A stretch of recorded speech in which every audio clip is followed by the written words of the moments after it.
Iga ng pilit nangunguha ng lisensya, siya namang suspendido ngayon ang lisensya. Yan ang ipinataw ng LTO sa isang SUV driver na viral ngayon ang pagkikipagtalo sa nakagitgitan niyang driver ng truck. Saksi si June Veneracion. Akin na lisensya mo. Nanginginig na ako sa'yo. Viral ngayon ang videong ito ng kumprontasyon ng mga driver ng isang truck at isang SUV sa C5 Road sa Taguig. Ako pa yung minamaliin niya. Siya yung gumigitna, wala siya sa lugar. Ako daw yung gumigit-git. Iniiwasan ko na nga eh. Ang SUV driver huminto sa gitna ng kalsada at pilit na kinukuha ang lisensya ng driver ng truck. Akin na yung lisensya mo. Sir, hindi ako nagkakamali. Akin na yung Hindi lisensya maaari. mo. Akin na yung lisensya mo. Ako, nasa lugar ako. Akin na yung lisensya mo. Umiiwas na ako sa inyo. Akin na! Kaya mo, galit na galit. Titignan ko ang lisensya mo. Ayon sa truck driver, bukod sa umano'y panggigit-git, ay iba pang ibinibintang sa kanya ang driver ng SUV. Titignan ko, pulang-pula mata mo, nakadrugs ka. May mga sakay ako doon. Kahit Nakadrugs daw ako. videohan mo ako dyan, ikaw ang wala sa linya. Papatayin mo pamilya ko. Ka! Akin na lisensya Sa ilang mo. beses na paghingi ng kanyang lisensya, tumatanggi ang truck driver na ibigay ito. Akin na! Hintayin na lang natin. Nahinto ang pag-record sa video, pero ayon sa truck driver, may sinabi pa sa kanya ang driver ng SUV. Yung biktima po doon ay nagpa-blatter po about that incident at sinasabi po niya ay nagpakilala nga daw pulis po ito at sinasabi na kukunin ko yung baril ko at babarilin kita at alam ko na kung saan ka nakatira. Tinignan ng PNP ang kanilang database, pero hindi raw pulis ang nakarehistrong may-ari ng SUV sa video. Kailangan lamang po natin ng sunang paang salaysay ng biktima. He could file a threat and even usurpation of authority. Sabi ng PNP, pulis man o hindi, maling-mali raw ang ginawa ng SUV driver. Sabi ng PNP, hindi kung sino-sino lang ang maaring mangumpiska ng driver's license. Ang mga otorisado lang ay ang mga LTO enforcer, traffic enforcer, at mga deputized police officer. Ang Land Transportation Office naman, tinatawa na ng preventive suspension ang driver's license ng SUV driver, pati ang rehistro ng kanyang sasakyan. Iniimbestigahan na rin ng ahensya ang mga posibleng paglabag ng driver ng SUV. Sinusubukan pa naming makausap ang driver ng SUV na nais rin ng PNP na makuna ng pahayag. Para sa GMA Integrated News, June Veneracion ang inyo, saksi. Tinutulak ng Sugar Regulatory Administration, SRA, na magtakda ng Suggested Retail Price o SRP sa asukal na umaabot sa mahigit 100 piso ang kada kilo sa pamilihan. Saksi, si Bernadette Reyes. Ngayong Kapaskuhan, asahang tatamis pang lalo ang diet ng mga Pinoy mula sa inaabangang bibingka at puto bumbong tuwing simbang gabi. Hanggang sa mga matatamis na handa tulad sa Noche Buena. Lalong lumalakas ang demand para sa mga panghimagas gaya ng cake, leche flan at mga kakanin kagaya nito. Pangunahing sangkap na mga yan ang asukal. Pampangiti na sana ang farm gate price ng asukal na bumaba ng 10 piso. Pero pagdating sa ilang palengke at supermarket, mapait pa rin ang presyo nitong umaabot sa 100 piso kada kilo o higit pa. Nahihirapan tuloy si Marites sa pagpipresyo ng mga panindang kakanin. Pag tumataas ang asukal, magtataas kami ng 20 pesos, 30. Kaya gusto ng Sugar Regulatory Administration na takdaan na ito ng suggested retail price. We've been pushing for an 85 peso SRP. The only hang-up dun I know is how will it be enforced? So, yung sinasabi ng iba ay SRP suggested lang. So, what do we do if hindi siya sundin? Sakaling matuloy yan, handa raw ang Department of Trade and Industry na mag-monitor kung naipatutupad ito. Kahit na suggested retail price, may puwersa pa rin yan na inilabas natin yan kasi all of the manufacturers and retailers, yan yung prices in the market na suggested nila. Pabor naman ang ilang retailer. Para yung mga mamimili, hindi nalilitos. Para sa GMA Integrated News, Bernadette Reyes ang inyong saksi. Posibleng hindi na maibalik ang confidential funds ng ilang ahensya ng gobyerno na inalis sa panukalang budget para sa susunod na taon. Kabilang dito ang inalis na confidential funds ng DepEd at Office of the Vice President. Saksi, si Mav Gonzalez. Ang confidential funds ng civilian agencies na inalis ng Kamara sa bersyon nito ng 2024 national budget, maibalik kaya ngayong pag-iisahin na yan at ang bersyon ng Senado sa bicameral conference? I don't think so. Ang napag-uusapan lang, I think, is DICT to fight cyber for increased cybersecurity. The DICT is trying to appeal for na ibalik sana at least a portion of their confidential fund. Liban sa paglalaan ng confidential fund ng Department of Information and Communications Technology na suportado ng ilang senador. Kailangan talaga ng DICT yan dahil ang labanan ngayon nasa cyber warfare. Maraming mabibiktima dito sa cybercrimes. Partikular ding tinanong sa mga senador kung ibabalik pa ang confidential funds ng Office of the Vice President at ng hinahawakan niyang Department of Education. We fight for gun cause. Ang dating confi funds ng DepEd inilaan na sa ibang pangangailangan ng mga estudyante. Ilagay sa mga classrooms or other capital outlay. Hanggang ngayon, kulang pa rin naman ng classrooms, no? Ang confi at intelligence funds naman ng ibang civilian agencies, mainam daw na ibigay sa intelligence at security agencies. Defense, probably law enforcement agencies and DOAJ, no, to buy information. Ang ating armed forces and Coast Guard, no, because of the West Philippine Sea issue, we have to beef up, strengthen our naval assets as well.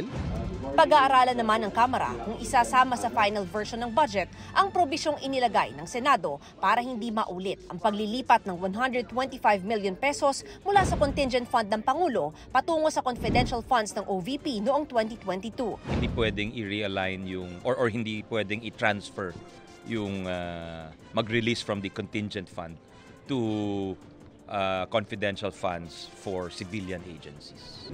Sa ngayon, inotorisan ng parehong kapulungan sina Senador Sonny Angara at Congressman Zaldico para sila na lang ang mag-usap ukol sa pinal na bersyon ng budget. Kabilang sa mga isasaalang-alang, yung social services, we want to fight the inflation, yung inflation sa bigas, sa yung mga ayuda, no, social services, para naman baka mamaya madagdagan pa yung problema sa mga giyera or sa inflation. Kailangan medyo handa tayo. Titingnan pa raw kung kayang isama ang 31 billion pesos na pondo para sa rehabilitasyon ng traditional jeepneys na hiling ng Gabriela Women's Party List. Target mapirmahan ng Pangulo ang 2024 national budget bago ang biyahe niya pa Japan sa December 16. Para sa GMA Integrated News, ako si Mav Gonzalez, ang inyong saksi.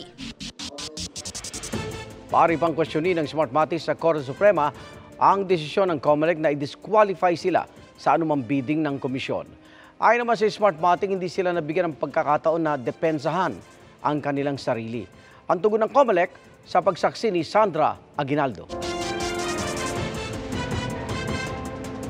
Walang kinalaman sa resulta ng mga nagdaang eleksyon ang pag-disqualify ng Commission on Elections o COMELEC sa Smartmatic sa anumang bidding nila.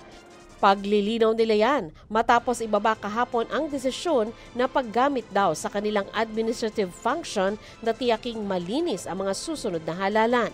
We disqualified Smartmatic because we wanted to preserve the integrity of the electoral process. There is no issue as to the accuracy of the results. And the COMELEC cannot close its eyes to the reality that there are several issues pertaining to the integrity and credibility of this company. Sa isang statement, sinabi ng Smartmatic na ang basihan ng pag-disqualify sa kanila ng COMELEC hindi umano bahagi ng reklamong isinampa ng grupo ni dating DICT Chief Eliseo Rio Jr. Pero sabi ng COMELEC, binanggit ni Rio sa isa sa mga petisyon niya ang akusasyong tumanggap ng suhol mula sa Smartmatic si dating COMELEC Chairman Juan Andres Bautista. Kaya siya may kaso umano sa Amerika tulad ng money laundering at iba pa. Ito raw ang pinagbatayan ng desisyon. Kinontra rin ng COMELEC ang aligasyon ng Smartmatic na hindi sila pinagpaliwanag sa issue at hindi nabigyan ng due process. Pinahearing pa ng COMELEC. Hindi lang po natapos sa hearing, pinag-file pa ng memorandum. As far as the COMELEC is concerned, again, we afforded everyone, petitioner or respondent, the opportunity to be heard. Sinusubukan naming kunan ng pahayag si Bautista pero dati na niyang itinangging tumanggap o nanghingi siya ng suhol mula sa Smartmatic. Hindi naman dinesisyonan ng COMELEC ang punto ng reklamo ni Rio na hindi umano tumupad ang Smartmatic sa minimum system capabilities na nagresulta umano sa seryosong irregularidad noong 2022 elections. We applaud yung kanilang pag-desisyon ng perpetual disqualification ng Smartmatic. Pero yung pinagbasihan nila ay matagal ng eleksyon, issue, no? 2016 pa. Hindi nila tinignan mabuti yung mga irregularidad nitong 2022 election. Napatunayan na raw kasing maayos at malinis ang botohan dahil sa mga ginawang random manual audit at recount ng mga balota. Pero pumayag ang COMELEC sa recount ng ilang balota, physical man o ballot image kung hihilingin ito. Ayon sa COMELEC, maaari pang questionin ng Smartmatic ang kanilang desisyon sa Korte Suprema. Sa December 12 ang deadline ng pagsusumite ng bid documents sa COMELEC ng mga interesadong supplier ng mga software at hardware na gagamitin sa susunod na eleksyon. Para sa GMA Integrated News, Sandra Aguinaldo ang inyong saksi.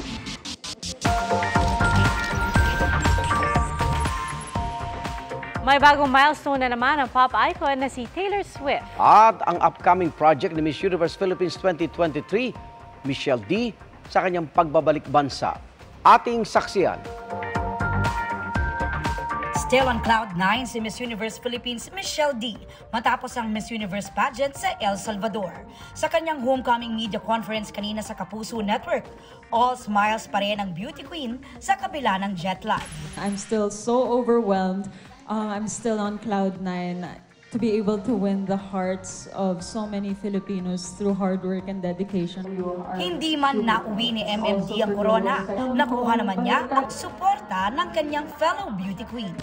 Natutuwa ako na ang ganda ng pagkaka-receive sa kanya. Deserve naman talaga dahil kita naman ng lahat na pinaghandaan niya talagang binuhos niya effort. It's a win in itself, no? Kasi she really pushed our culture, an aspect of our culture. At sa pagbabalik bansa ni MMD, aarangkada na rin siya sa Black Rider. Kwento niya, very excited siya para sa role dahil makakasakay na raw ulit siya sa motor na isa sa kanyang fave hobbies. Taylor is bejeweled. May bagong achievement ang international superstar matapos tanghaling most streamed global artist on Spotify. Sa isang post, nagpasalamat ang pop singer sa kanyang fans na Swifties at ito na raw ang best birthday at holiday gift na natanggap niya. In return, release naman niya in all music platforms ang kanyang kantang You're Losing Me na most requested ng fans noon. Para sa GMA Integrated News, Aubrey Carampel ang inyong saksi.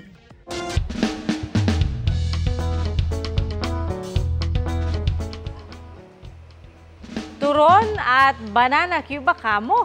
Aba, baka marami ang mailuto mula sa iisang bunga lang ng saging. Ang dambuhalang pruta sa Palawan, umabot sa bigat na higit 2 kilo. At saksi, si Sandra Aguinaldo.